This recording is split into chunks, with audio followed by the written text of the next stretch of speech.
How can we strengthen the voice of intuition and open up to faith in our inner self? The inner self? Well, here we can skip the deep dive into the higher self and answer right away, because intuition is indeed the higher self. So, look, what's the essence of this? The voice of intuition. What is the voice of intuition? It's something irrational that lies beyond. What? Rational. So, it's something that lies beyond the mind, to put it that way. In Russian, and if it's something, yeah, if it's something that lies beyond the mind, then, well, most likely, yeah. What do we have beyond the mind? Beyond the mind lies the spirit. Spirit. So there are the physical body, the etheric body, the astral body, the mental body, and the higher body. There lies spirit. So actually, when people come to me and ask, is intuition a contact with the spirit or not? Well, formally, it's a contact with the spirit, because it's irrational knowledge that comes bypassing the mind. From where? Well, I mean, from where?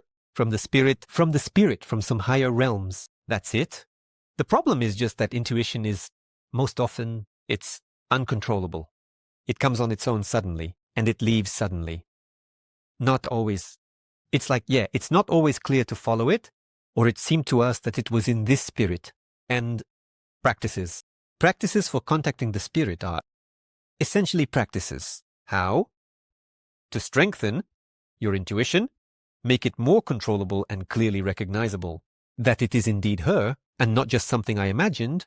That's why, in response to the question, practices for contacting your spirit, including through the classic methods of complete disidentification that I follow, this is one of the methods to strengthen the voice of your intuition and believe in yourself, in what your intuition is really telling you is the truth. Like this, come to my course to sound it out, yes, personally. All right. Hoo. All right. You know, I have this kind of internal, not exactly internal, but family humor. I took my parents to the airport yesterday, and we had a bit of a situation there. And we're heading back home because they forgot their passports at home. And the parents are like among themselves. They're looking for someone to blame, to find the guilty party. And I say, yes, everything just happens. Just calm down, everything just happens. There are no guilty parties here. And I'm joking with Mom. I say, Mom, see how I am? Not joking about Mom, but joking with Mom. Look at me. I've become enlightened again. Look at how spiritual I've become. Well, I have this joke because all my life I have been running away from esotericism because it bothers me a little. I'm into it. It annoys me, but I keep finding myself around spirituality. Not just around esotericism, but I dive right into it, and I'm constantly in all of this. It's a warm, cozy family channel about esotericism, and not only about it, and I dive right into it, and I'm constantly in all of this.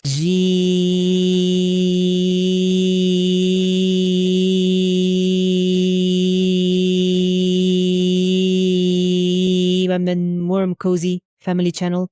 I will be here to say everything I truly feel, completely on this topic. So this is going to be a very honest channel. I'll put it this way. Esotericism, overall, as of today, in my opinion, in 99% of cases, it has nothing to do with esotericism. Originally, what was esotericism? What is esotericism? What was that? Esoteric, hidden knowledge, as opposed to exoteric. So esoteric, I think, translates from Latin as something hidden, concealed. So it's a collection of hidden knowledge that lies beneath the mass knowledge and is kept by certain individuals. So it's not that story you see on YouTube or anywhere else. So it's small closed orders, small closed clans. For example, take the Pythagoreans. They had an outer circle and an inner circle. Information from the inner circle was never passed on to the outer circle. Information from the outer circle, there were also many initiations and so on. So those guys really kept that knowledge. For what purpose? In order to understand the world better themselves, and they passed it on, yes, very selectively, little by little, not on a level of mass appeal, but today there has been this esoteric explosion. It happened when all that knowledge, which was kept in various monasteries in Tibet, China, and so on, in India and other places and elsewhere, all of it flooded extensively, massively into the West.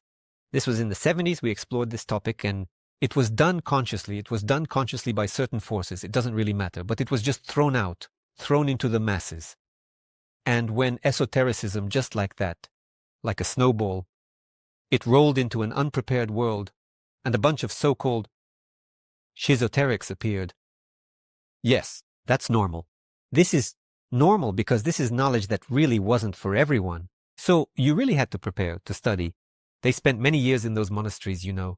And here, look, in just 2 months you can be an astrologer. In 3 months you can be a hypnologist, a tarot reader, and even a numerologist, all in one, and all that. I'm not trying in any way to say that I'm all good and fluffy, right, while everyone else isn't. No, of course not. I have plenty of blogs, plenty of things that I work with, but I see a lot of people. I don't know, should I say that I'm all good and fluffy while everyone else isn't? No, of course not. I have plenty of blogs, plenty of things that I work with, but I see a lot of people. There are a lot of guys in esotericism who are just playing with it. They are just playing with esotericism. They like it. Yesterday they were selling TVs. The day before they had, I don't know, a beauty salon. And today they suddenly realize that they are actually psychics, yogis, and will be there to conduct a course on self-love and on connecting with Archangel Michael. Well, something along those lines. Someone appeared in a dream and they will be today. And when I see something like that, there's nothing behind it. There's no depth to it. It's like foam that has just rushed in. Right here, this kind of mass foam as of today in Russia. I think I've been reading reports for the last 6-7 years, something like that. There were more and more esotericists. But in recent years, it's just been overwhelming. A wave of everything. The amount of money that's circulating in this business, it's already become a real business, an infobusiness, esoteric, and so on. I think he's outpaced a whole bunch, more down-to-earth and grounded areas. Certainly, there are a lot of guys in this field. They have nothing to do with esotericism. They've only been in it for 2, 3, 4, or 5 years. At least they simmered a bit. They just picked up something here and there on the surface. As I already mentioned, I have a lot of blocks, a lot of beliefs, and so on. But I've been in this field for 30 years. Since age 6 or 7, I've been into esotericism. Well, maybe not 30, maybe 27 years. Since I was 6 or 7, I've been all about esotericism. I've never really been anywhere else. I'm only in this field, so I've studied it deeply. Esotericism is a science. I am new to this topic. That is, I have studied it deeply. Esotericism is a science. It's a science that you really need to engage with. I can clearly see that I'm in it. Well, I mean, I'm not really a beginner, but more of an enthusiast. So yeah, I'm an enthusiast. I've been doing this every day for 27 years. And those guys who got into it 2 to 3 years ago, well, that's not esotericism. That's right. It's all very superficial, just a bit here and there. They grabbed a few things, felt something, yeah? So I totally understand those guys who get annoyed. Modern esotericism, because very often the things that are said in it, they have nothing to do with esotericism. They don't even relate to common sense. It's like, you know, a person who just read some first book by Zealand yesterday, they have nothing to do with esotericism. They don't even relate to common sense.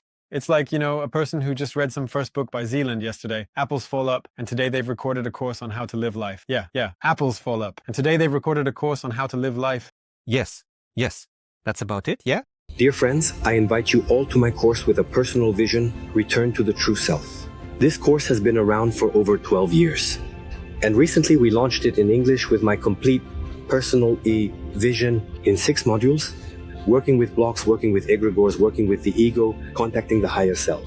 Answers to simple questions, answers to more complex questions. And then there's what we call the Great Journey. It's contact with space, contact with the planet, contact with God, contact with anything at your request through the higher self. Health, finances, relationships, purpose, past life. The course is available at any time. You can sign up for it using the link below this video. Come on over. I'll be waiting for you.